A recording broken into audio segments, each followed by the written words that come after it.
Bana, ni Juni 10 mwaka 2025 na tuko hapa kwa ajili ya kujadiliana mambo kadhaa, lakini kubwa zaidi ni yale ambayo yanatokea kwenye ligi yetu. Zimetokea mbili bana, mechi ya Machi 8 bwana imezua vitu vingi sana. Jana bana, kwenye taarifa kwa maana ya bodi ya ligi, viongozi wa Yanga wameitwa pale. Yaani baada ya bodi ya ligi, baada ya CEO kutoa press, Yanga wenyewe wakaita press, wakajibu mashambulizi. Halafu leo asubuhi tunaamka na Simba. Lakini jana amezungumza sana. Tupite hii kwenye taarifa ya Simba na ambavyo wamezungumza. Ukitazama hii taarifa una mtazamo gani? Kwa sababu wao wamesisitiza zaidi kwamba mechi ya tarehe 8 ipo, ya tarehe 15 Juni ipo. Kwani Mavala hii nguvu ya Simba kujinasibu na kuwatangazia umma au na kupata yani ile morali ile kwamba ya kusema kwamba tarehe 15 mechi ipo, ingawa wewe mwenyewe ni shuhuda. Jana kumefanyika kikao kikubwa kati ya bodi ya ligi pamoja na Young Africans kujadili mchezo wa tarehe 15 baada ya Yanga kuendelea na msimamo wao kwamba wao hawatocheza. Simba sasa leo wanawajibu umma kwamba mchezo uko pale. Hii nguvu wanaipata wapi? Mavala, na ukipita kwenye taarifa yao, hebu pita kidogo tuone kwamba kuna uthibitisho wa hili. Wanasema kwamba klabu ya Simba inatoa taarifa kwa wanachama, wapenzi na umma kuwa mchezo namba 184 dhidi ya Yanga uliopangwa kufanyika tarehe 15 Juni upo kama ulivyopangwa. Paragraph ya kwanza wamemaliza hapo. Lakini wanaongezea, wanasema tunawasihi msiadaike na kelele za mitaani. Wale ambao walinunua tiketi za mechi ya tarehe 8 Machi wazitunze kwa ajili ya matumizi ya mchezo huo, na wale ambao hawajanunua tiketi wajiandae kununua baada ya tangazo la bodi ya ligi. Twendeni tukaujaza uwanja Mkapa. Tiketi zile ambazo Simba hiyo sio bodi ya ligi. Hiyo ni Simba hiyo. Na hii ni taarifa kwa umma. Kwani mwenyeji wa mchezo huu ni nani? Mwenyeji ni Yanga ndo mwenyeji wa mchezo. Na anayepaswa kufanya mchezo ufanane ni nani? Aliyepaswa kutangaza viingilio na kupromoti ni Yanga, kwa sababu wao ndio wenyeji wa mchezo, kama ilivyokuwa kwa Simba mechi iliyopita. Naam. Yes, wao walivyokuwa wenyeji ndio wanafanya hizi promotion. Yaani hii taarifa kimsingi of course ilitakiwa Yanga ndo waseme kwamba mechi ipo, watu wanunue tiketi na taratibu zinaanza. Simba kamua kutoa hiyo. Mtazamo wako upo? Mimi kwa mtazamo wangu tu kama mchambuzi Profesa Mandela, tukiwa tunajadili mbungi hii ambayo tumeamkia nayo asubuhi hii mpaka sasa hivi dakika ya 15 tangu barua hii itoke.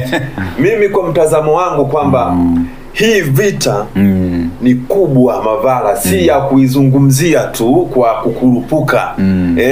Hii vita ya Usimba na Uyanga, lakini tukimtoa Simba pembeni, tukimzungumzia Yanga na bodi ya ligi, sasa imeshakuwa vita kubwa. Sasa ukiitazama kwa macho matatu hii Mavara, unaikuta kwamba kumbe huenda si Simba, huenda si Yanga, na huenda sio bodi ya ligi. Kuna mtu yuko nyuma yake. Inawezekana ikawa jambo hilo, kwa sababu yani haiwezekani.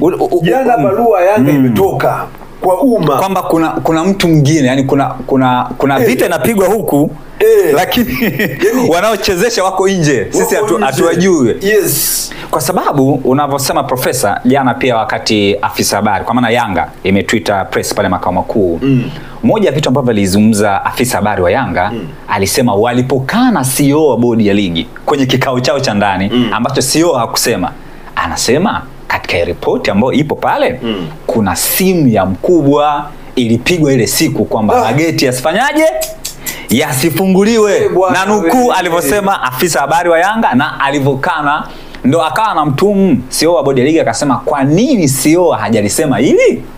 Yanga wanataka ripoti iwe hadharani. Lakini Simba leo wamesemaje kuhusu ripoti yao? Simba kwenye ripoti yao wanasema kwamba kuhusu huyo mkubwa ambaye alipiga simu kwenye mageti hiyo 7 match. Simba wamegusia nao hicho kipengele au wao hawajagusa? Sasa Simba wamegusa kinamna. Kwa sababu Simba wanasemaje?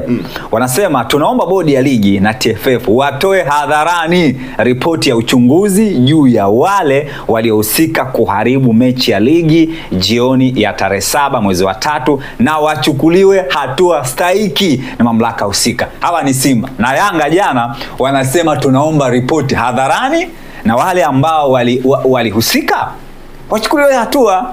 Umeona hiyo? Kwa hiyo kumbe hii vita nyuma yake kuna jasusi ambalo inawezekana sio mmoja. Inawezekana sio mmoja. Ni kikundi cha watu. Inawezekana wazito, wakubwa. Wazito kwa sababu kama ripoti bodi ya ligi hataki kutoa, Yanga wanataka ripoti iwekwe hadharani na ijadiliwe na watu wachukuliwe hatua. Simba wanataka ripoti ya wale ambao waliharibu ile usiku, kwa maana jioni ya tarehe 7 mwezi wa 3 iwekwe hadharani na wachukuliwe hatua. Kwa nini haya mambo hayawekwe sasa? Mavala hii kubwa. Kwa nini? Yaani kuna nini hapa? Yaani kumbe inaweza ikawa watoto wanapigana wenyewe kwa wenyewe, kumbe baba na mama wanajua kabisa kwamba hii vita vita ya watoto wangu inatokea mahali fulani. Sasa kwani kuna kitu gani bodi ya ligi mpaka waweze kuficha hili jambo? Wanaona ni sahihi kwamba tuendelee na mizozo na mabishano kwenye mitandao, lakini pia wao wanaona vema ligi ya Tanzania bara iendelee kuharibika na watu ambao hawafahamiki. Yaani kumbe hii nimegundua watu wasiojulikana wapo mpaka kwenye michezo. Wapo. Kwa sababu gani? Mbona bodi ya ligi jana hawakuweza kuangamua? Wamesema tu kwamba jamani kuna simu kwa nukuu umesema ya Ali Kamwe. Tena walikuwa wanazungumza kwenye kikao cha ndani. Sio mwenyewe akuzungumza. Sio mwenyewe akuzungumza kabisa. Kwa sababu sio alitoa sababu ambazo zilikuwa very open. Kwa wakati tumeenda Yanga wenyewe wakasema sio, kuna vitu anavificha. Kumbe Mavala hapo ndo nimegundua. Wallahi nakwambieje, Simba na Yanga wameshaungana. Mimi nakwambia ukweli. Hata masiala. Simba na Yanga wameshaungana, wameshakuwa kitu kimoja. Wameshagundua kwamba wapi paliharibika. Nani ndio maana ukisoma hata paragraph ya mwisho hapa cha mwisho anasema kutotolewa kwa ripoti na kutochukuliwa hatua kwa wanaoendelea kuchochea ghasia ni sawa na kulinda uharamia katika mpira ambao unatia dosari mafanikio yaliyopo katika tasnia mpira wa miguu nchini kwa sasa. Young Africans wanadai nini wao? Wanadai ripoti na itolewe iwekwe hadharani, lakini wanadai wenye mamlaka waweze kuachia ngazi. Na Simba sasa hivi hapo nini pia na wanadai? Wanadai ripoti iwekwe hadharani na watu wachukuliwe hatua. Basi Simba wameshaungana na Yanga, wameshakuwa kitu kimoja, wanataka ripoti hiyo moja itolewe. Sasa mimi kwa marubaini hapa inawezekana kwamba ngoma iwekwe hadharani. Ngoma iwekwe hadharani. Kilichosababisha mpaka 8 match. Wekeni mambo wazi sasa. Mambo yaweke hadharani. Mimi nafikiri bodi ya ligi hawa ni watu wazuri sana. Tuna viongozi mahiri, unajua wamefanya makubwa sana kwenye mpira wetu. Sana. Ukimzungumzia Almas Kasongo, ukimzungumzia yani ukianza kwa president wamefanya mambo makubwa. Ili siwatie dosari. Ili moja, weka ripoti hadharani, watu wale rungu. Kama kuna mkubwa kutoka serikalini yameutibua mchezo, wamweke hadharani. Weka hadharani kwa sababu sheria zinasema serikali haiingilii.